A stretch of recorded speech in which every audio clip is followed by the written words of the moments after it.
Ginisang malunggay. Maghiwa ng onion, garlic, at kamatis. Igisa at isama na ang lemongrass.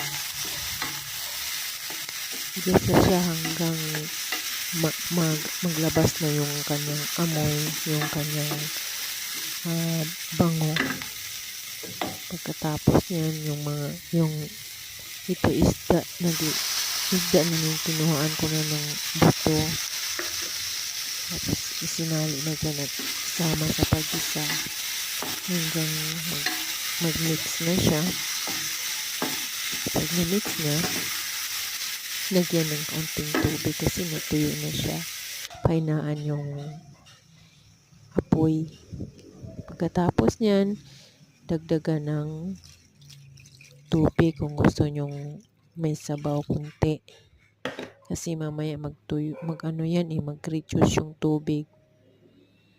Pag kumulo na yan siya, ilagay na yung malunggay.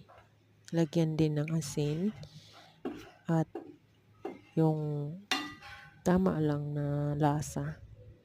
Lagyan din ng black pepper. At pag natikman mo na, wow, ang sarap. Masustansya pa yan.